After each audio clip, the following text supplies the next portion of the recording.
സദാചാര ഗുണ്ടകൾ ഇവിടെ നിയമം കയ്യിലെടുക്കുകയാണ്.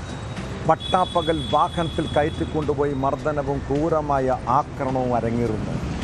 ഇടുക്കി ഉടുമ്പൻചോലയിൽ ഗൃഹനാഥനെ വെട്ടിപ്പരിക്കേൽപ്പിച്ച് വാഹനത്തിൽ കൊക്കയിൽ തള്ളാൻ ശ്രമിച്ചത് അവിഹിത ബന്ധത്തിൻ്റെ പേരിലാണ്. വാഹനം കൊക്കയിൽ വീഴാതെ മരത്തിൽ ഇടിച്ചു നിന്നതുകൊണ്ടാണ് വലിയ ദുരന്തമൊഴിവായത്. ഉടുമ്പൻചോല സ്വദേശി മണികണ്ഠൻ ഗുരുതര പരിക്കുകളോടെ ആശുപത്രിയിൽ ചികിത്സയിലാണ്. 3 അംഗ സംഘമാണ് ഇയാളെ വെട്ടിപ്പരിക്കേൽപ്പിച്ചതെന്നാണ് പരാതി. കേസിൽ മണികണ്ഠൻ്റെ ബന്ധുക്കൾ ഉൾപ്പെടുന്ന സംഘത്തെ പോലീസ് അറസ്റ്റ് ചെയ്തു.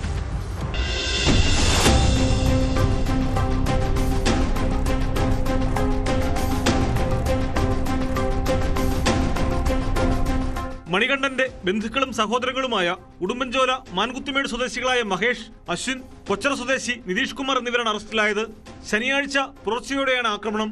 3 പേർ ചേർന്ന് വെട്ടിപ്പരിക്കേൽപ്പിച്ച ശേഷം റോഡിൽ ഉപേക്ഷിക്കുകയായിരുന്നുവെന്നാണ് മണികണ്ഠൻ പോലീസിനോട് പറഞ്ഞത്. ആക്രമണത്തിന്റെ കാരണം പൂർണ്ണമായി വ്യക്തമായിട്ടില്ല. അവിഹിത ബന്ധമുണ്ടെന്ന സംശയത്തെ തുടർന്നായിരുന്നു ആക്രമണമെന്നാണ് സൂചന.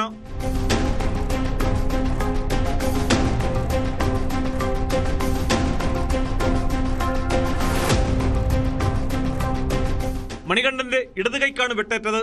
ഉടുമ്പൻചോലയ്ക്ക് സമീപമുള്ള ഒട്ടോത്തിയിൽ നിന്നും മണികണ്ഠനെ മാൻകുത്തിമേട്ടിലേക്ക് 3 പേരും ചേർന്ന് വിളിച്ചു വരുത്തി. തുടർന്ന് 3 പേരും ചേർന്ന് വെട്ടിപ്പരിക്കേൽപ്പിക്കുകയും മണികണ്ഠൻ സഞ്ചരിച്ച ജീപ്പിന്റെ പിന്നിൽ ഇയാളെ ഇടുകയുമായിരുന്നു.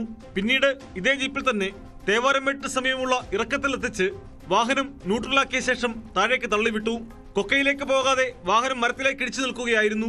രാവിലെ ഇതുവഴി വന്ന നാട്ടുകാരാണ് വാഹനാപകടം നടന്നതായി പോലീസിനെ വിളിച്ചറിയിച്ചത്. ഉടുമ്പൻചോല പോലീസ് സ്ഥലത്തെത്തി നടത്തിയ പരിശോധനയിലാണ് ആക്രമണത്തിന്റെ വിവരങ്ങൾ മനസ്സിലാവുന്നത്. ആദ്യം നെടുങ്കണ്ടം താലൂക്ക് ആശുപത്രി, ഇടുക്കി മെഡിക്കൽ കോളേജ് ആശുപത്രി എന്നിവിടങ്ങളിൽ പ്രവേശിപ്പിച്ച മണികണ്ഠനെ തമിഴ്നാട്ടിലെ ആശുപത്രിയിലേക്ക് വിദഗ്ധ ചികിത്സയ്ക്കായി മാറ്റി. കുടുംബപരമായ തർക്കങ്ങളും ആക്രമണത്തിന് കാരണമെന്നാണ് വിവരം.